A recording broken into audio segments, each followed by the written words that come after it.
Many peoples are saying that no, Euphrates River is not drying up. Look at this picture. It is the largest reservoirs on Euphrates River, but now the water is drying up very quickly. The Euphrates River, once a majestic lifeline coursing through the ancient lands, now harbors a bone-chilling secret. As its waters recede, revealing a desolate riverbed, scientists are left trembling with fear. Something terrifying lurks beneath the surface, hidden in the depths of this once great waterway. What could be causing this rapid decline? As scientists scramble for answers, a haunting question looms in the air. Could there be a terrifying discovery lurking beneath the drying river? The biblical and non-canon literature utilize the Euphrates River for a variety of purposes, including geographical description and metaphor. In the Hebrew Bible, what part does the river Euphrates play in terms of the geography that is described there? One of the two most important rivers that flowed through the Fertile Crescent in ancient Mesopotamia was the Euphrates River, which begins its journey in modern-day Iraq and continues on into Syria and Turkey. It is initially referenced in the Hebrew Bible as one of the four rivers that flow out of the Garden of Eden in Genesis chapter 2, verse 14, and it is also mentioned in other parts of the Bible, as well as in non-canon literature and also the New Testament of the Christian Bible. In the Hebrew Bible, the Euphrates River is frequently used as a geographical landmark to illustrate the division between those who belong and those who do not.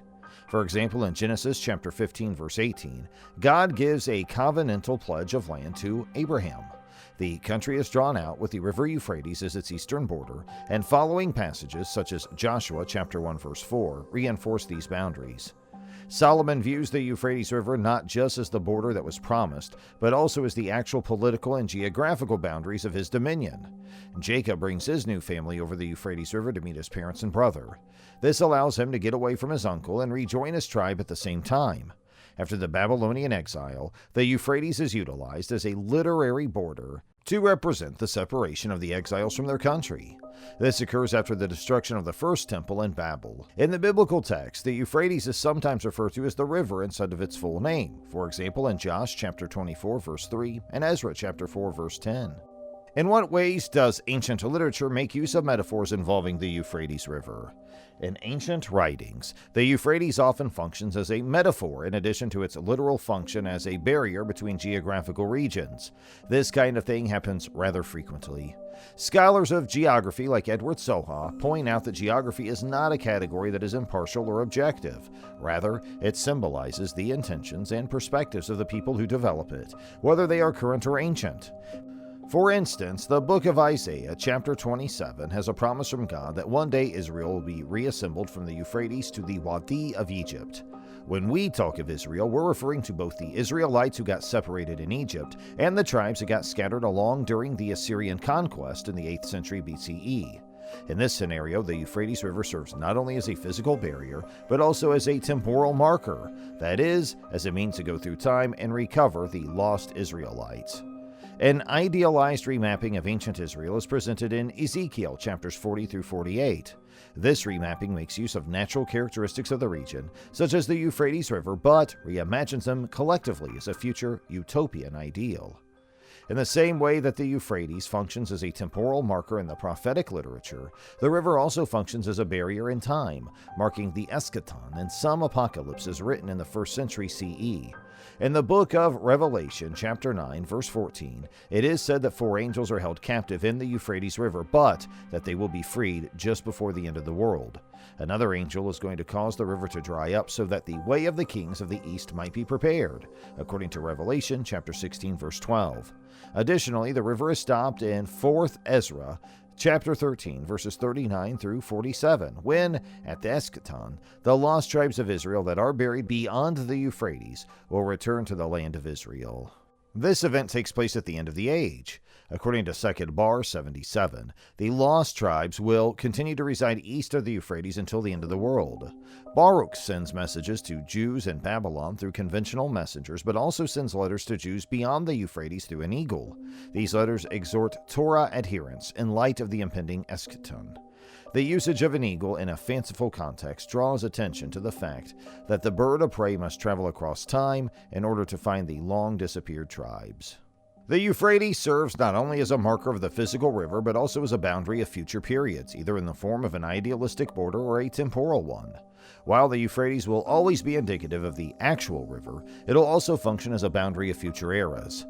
The Euphrates River is extremely significant to Islam due to its role in the religion's history. It is revealed in one of the hadiths that Prophet Muhammad, peace be upon him, said that the day of judgment would not come until the Euphrates is dried up. This shows that there is a strong connection between the Euphrates and the cataclysmic events that will occur in the end times. Recent reports indicate that the water level of the Euphrates River has dropped dramatically, which is a circumstance that Muslims all over the world find to be a cause for reflection. According to the Holy Prophet's hadith, Islam has preserved a significant collection of the sayings and teachings of Prophet Muhammad, including certain hadiths that emphasize on the Euphrates River drying up as one of the most important signs of the Day of Judgment. According to the interpretation of this, significant occurrences connected to the Euphrates will take place before the Day of Judgment. The agricultural practices of Syria and Iraq have been negatively impacted as a result of the worrisome reduction in the water level of the Euphrates that has been reported in the media over the past few years. Rivers can dry up for a number of reasons, including a decrease in rainfall, the construction of dams, and ineffective management. There has been a stunning reduction in the amount of water shown in satellite photographs, and some sections of the Euphrates River may be seen to be dry. The consequences of this phenomena are widespread, having an impact not only on populations in the immediate vicinity, but also on the larger geopolitical backdrop.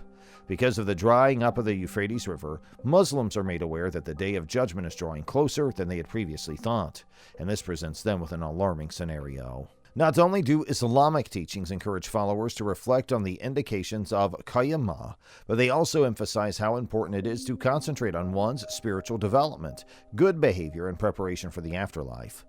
The lowering of the water level in the Euphrates River serves as a timely reminder to Muslims of the transient nature of this world and of the significance of cultivating one's religious beliefs, carrying out acts of righteousness, and praying for pardon.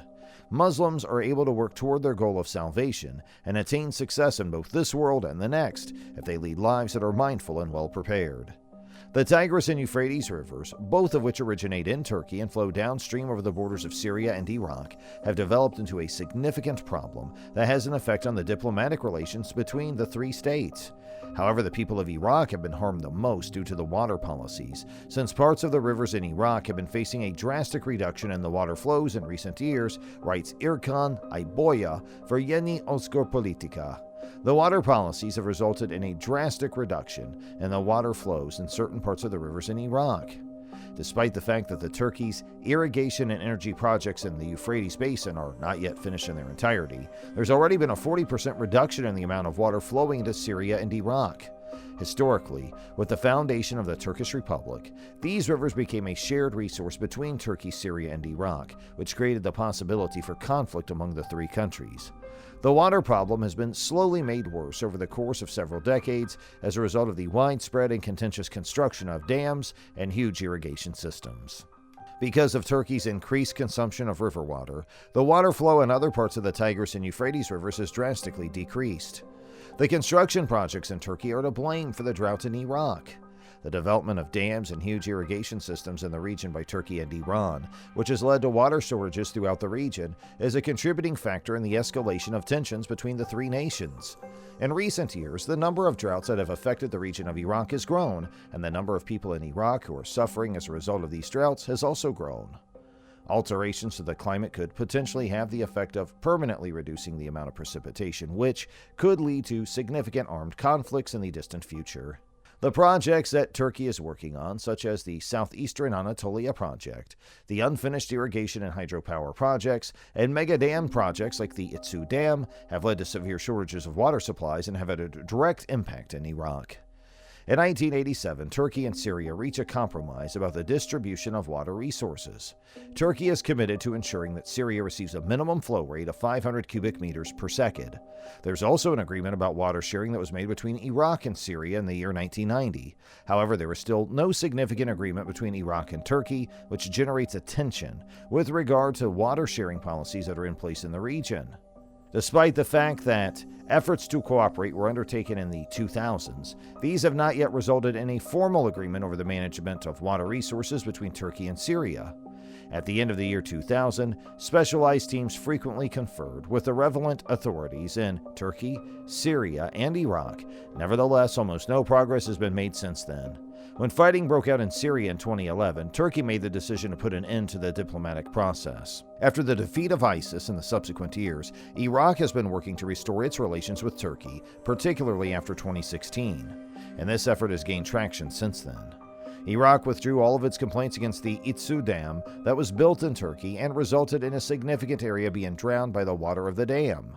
The water supply through Rojava is still reduced on an annual basis by Turkey, which is the primary cause of the region's severe water shortages. It's extremely problematic that the government of Syria either chooses to ignore or completely avoids taking responsibility for the issue of resolving these water problems. The Turkish Republic and Iraq are in the process of negotiating a larger range of issues, including water rights. In contrast to what it did for Syria, Turkey has not reduced the amount of water that it would release from the Itsu Dam once it is finished construction. In exchange, Turkey is able to impose certain actions through covert agreements. Turkey pleaded with Syria to keep quiet about the ongoing military assaults on southern Kurdistan and to work with it to find a solution to the problem of Kurdish movement within Syrian territory. There's also commercial interests involved, such as Turkish corporations profiting from investment projects in construction and other sectors of the Iraqi market for Turkish goods. 2019 saw the initial signing of a memorandum of understanding between Iraq and Turkey regarding cooperation in the sector of water. In recent years, this was the first sign of the memoranda that the two states had agreed to make about the subject about water. None of the agreements guarantee that the people who live around the river basins will receive an equitable share of the waters because the primary focus is on the commercial interest and the technological corporation. The two governments are discreet about it and they want to sneak it through their own parliaments behind closed doors. On the other hand, we're able to speculate that the two parliaments will withdraw the laws at the 11th hour because they were unable to reach a complete consensus on the particulars. The absence of an international agreement, which increases the crisis over water management in the region, is expected to make the problem of gaining access to water a greater concern in the future. And this is because the problem is likely to become more significant in the future. And that's all for the video today, but we'll be right back with more soon. So please don't forget to give this video a thumbs up and subscribe to our channel, and thanks for watching.